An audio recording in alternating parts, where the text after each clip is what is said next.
કેમ છો બધા? આજે આપણે શિયાળામાં સૌથી વધારે પીવાતું ખજૂરવાળું દૂધ બનાવવાના છીએ. શરીરને તાકાત આપે, કેલ્શિયમ, આયર્ન, વિટામિન બધાથી ભરપૂર. પણ જનરલી ઘણી વખત એવું મેં જોયું છે કે ખજૂરવાળું દૂધ બનાવતા ઘણાને ફાટી જાય છે. તો આપણે એક નાની મોટી ટ્રીપ આપી અને તમને જણાવીશ. હવે એના માટે ખજૂર જે તમે વાપરો ને, બને ત્યાં સુધી પોચો ખજૂર વાપરવાનો છો. આ કાળો ખજૂર એકદમ પોચો છે અને અંદર બી વાળો છે.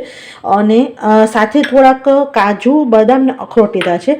તો સૌથી પહેલાં શું કરવાનું કે જ્યારે પણ ખજૂરવાળું દૂધ બનાવવાનું ચાલુ કરીએ ને એ પહેલાં ખજૂરને એક વખત આવી રીતે પાણીથી સાફ કરી લેવાના, કે કોઈ પણ ઉપર જો કચરો હોય ને તો નીકળી જાય. તો સૌથી પહેલું આપણે ધ્યાન અહીંયા રાખવાનું. તો પહેલાં આપણે ધોઈ અને પાણી સ્ટ્રેન કરી લેશું. હવે આવી રીતે આને ડીપ સીડ્સ કરી લેવાના છે, કે અંદર સીડ્સ હોય ને એવી રીતે આમાંથી સીડ્સ કાઢી લઈ અને બધા પહેલાં આને સીડ્સ કાઢી લેશું.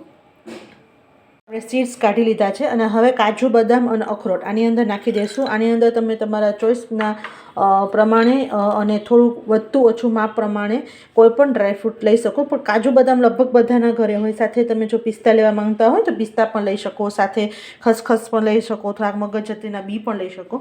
પણ અમુક વસ્તુ બધાના ઘરે હોય છે તો એ પ્રમાણે બતાવીશ. હવે આમાં થોડુંક આપણે દૂધ નાખી અને એને 10 મિનિટ માટે સોક કરશું આપણે.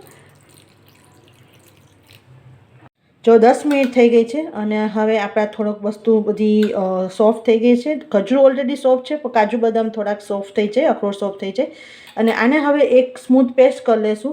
હું જે ખજૂર દૂધ બનાવું છું એ વગર આપણે ખાંડ બનાવવાના છીએ. આપણે શુગર નથી નાખવાના. જો તમે શુગર નાખવા ઈચ્છતા હોય ને તો એ પ્રમાણે તમારે શુગર તમારા ટેસ્ટ પ્રમાણે નાખી શકો. ખજૂર ઓલરેડી બહુ મીઠી હોય અને જે બ્લેક ખજૂર આવે ને, પોચો ખજૂર, એ બહુ જ ઓલરેડી સ્વીટ હોય. સાઈડમાં આપણે એક પેનમાં દૂધ લઈ લઈશું. હવે એક સાઈડ એક પેનમાં આપણે દૂધ ગરમ કરવા રાખી દઈશું. 2 મીડિયમ સાઇઝના ગ્લાસ થશે. જો મોટો તમે ગ્લાસ કરવા માંગતા હોય તો એ પ્રમાણે થશે, પણ 2 મીડિયમ સાઇઝના ગ્લાસ થશે. હવે આને થોડુંક આપણે દૂધને ઉકાળવાનું છે અને સાઈડમાં આપણે ઓલા ખજૂર અને ડ્રાયફ્રૂટની પેસ્ટ કરી લઈશું અને મીડિયમ હીટ ઉપર પહેલાં આને ઉકળવા દેશું. જો આપણે દૂધને 5 થી 10 મિનિટ માટે ઉકાળવાનું છે.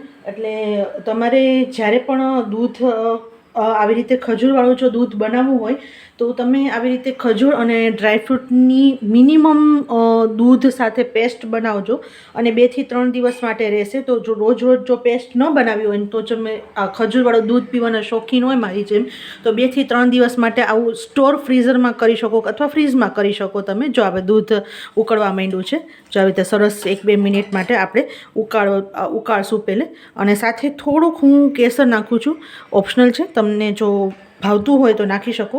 ઘણા લોકો એલચી પણ નાખતા હોય છે, પણ એલચીનો ટેસ્ટ છે ને ખજૂર સાથે ઘણી વખત જાતો નથી, એટલે હું નથી નાખતી. ભાવતું હોય તો નાખી શકો. અને ઇવન અત્યારે શિયાળામાં તો સ્પેશિયલ આ ખજૂરવાળું દૂધ તો લગભગ બધાને ખ્યાલ હોય, ખજૂરવાળું દૂધ. પણ હું જ્યાં રહું છું ને ત્યાં સ્પેશિયલ આવી રીતે ખજૂરવાળું દૂધ, પછી અંજીરવાળું દૂધ અને સ્પેશિયલ એક થાબડી દૂધ મળે છે. એટલું સરસ હોય છે. અને સ્પેશિયલ જેમ રાત્રે કાવો પીવા બહાર જતા હોય એવી રીતે દૂધ પીવા પણ આવી રીતે જતા હોય છે. તો તમે આ વસ્તુ ઘરે આસાનીથી બનાવી શકો. પેસ્ટ જો તૈયાર હોય ને તો દૂધ જ ગરમ કરી અને જસ્ટ મિક્સ જ કરવાનું છે. અને જો તમને આમાં ક્રન્ચી ટેસ્ટ જોતો હોય તો ખજૂરના પીસ જો મોઢામાં આવે, ગમતા હોય તો થોડાક ખજૂર આપણે પીસ તરીકે અંદર નાખી શકીએ. અને હું છે ને આમાં શુગર નથી નાખતી, એટલે મેં ખજૂરનું થોડુંક પ્રમાણ વધારે નાખ્યું છે. અને જો તમે આમાં શુગર નાખવા ઈચ્છતા હોય ને તો થોડુંક ખજૂરના પીસ ઓછા કરી નાખવાના અને પછી શુગર તમારે 1-2 ચમચી નાખવી હોય તો નાખી શકો. જો હવે દૂધ ઉકળવા માંડ્યું છે એટલે આપણે આ પેસ્ટ જે તૈયાર કરી હતી ને એ આપણે બધી નાખી દઈશું. કારણ કે આપણે શુગર નથી નાખતા એટલા માટે. જો શુગર નાખતા હોય તો એ પ્રમાણે તમારે ખજૂરનું પ્રમાણ થોડુંક ઓછું કરી નાખવાનું. જો હવે આને આપણે થોડીક વાર હલાવશું એટલે બધું વસ્તુ એક સરખું મિક્સ થઈ જશે. અને કોઈ પણ દૂધ હશે, કદાચ તમારે ગાયનું દૂધ હશે, ભેંસનું દૂધ, પતલું દૂધ હશે, તો પણ આ પેસ્ટ નાખ્યા પછી એટલું સરસ થીક આ ખજૂરવાળું દૂધ થઈ જાય છે અને બિલકુલ ફાટશે પણ નહીં.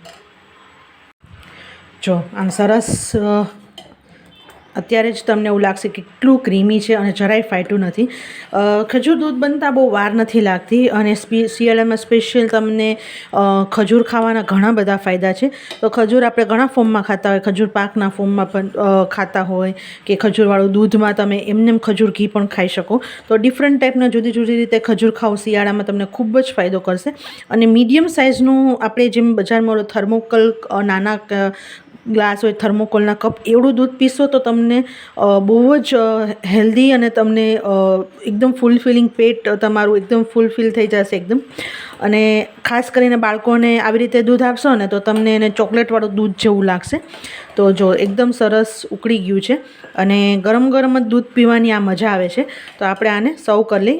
10 મિનિટ આપણે ખજૂરને પલાળેલું અને 10 મિનિટ આપણે લગભગ દૂધને આપણે ઉકાળેલું છે, 8 થી 10 મિનિટ. ટોટલ 15 થી 20 મિનિટની અંદર સરસ ખજૂરવાળું દૂધ એકદમ જાડું અને સરસ થઈ જાય છે.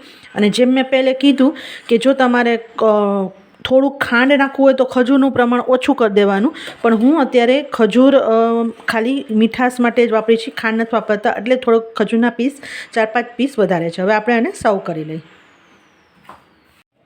જો હવે આપણે એકદમ સરસ ખજૂરવાળું દૂધ ગરમ ગરમ સર્વ કરી લેશું. અને આ દૂધને તમે થોડુંક તમે પી શકો એટલું તમારે ઠંડુ થાય ત્યાં સુધી, રૂમ ટેમ્પરેચર પર આવે ત્યાં સુધી થોડુંક ઠંડુ થવા દેવાનું અને તમે એન્જોય કરી શકો. અને જરા પણ આપણું દૂધ ફાટેલું નથી. અને કદાચ તમને વિડીયોમાં થોડુંક કલરમાં કદાચ તમને એવું લાગશે, પણ એટલો સરસ કલર આવેલો છે. અને ઉપર તમારા ચોઈસ પ્રમાણે જે પણ ડ્રાયફ્રૂટ અથવા ખજૂરનું પીસ નાખવું હોય નાખી શકો. અને બાળકોને તો એક વખત દિવસમાં આનાથી હજી થોડોક નાનો કપ આપશો તો એને પણ ખૂબ જ ફાયદો કરશે. તો એવું છે, તૈયાર છે આપણું શિયાળામાં સ્પેશિયલ પીવાતું ખજૂરવાળું દૂધ. અને હજી પણ આમાં આપણે સરસ હજી બીજા 2 ગ્લાસ થઈ જાય એટલું દૂધ છે. તો એકવાર જરૂર ટ્રાય કરજો. જો ગમ્યું હોય તો પ્લીઝ લાઇક, શેર, સબસ્ક્રાઈબ કરી દેજો.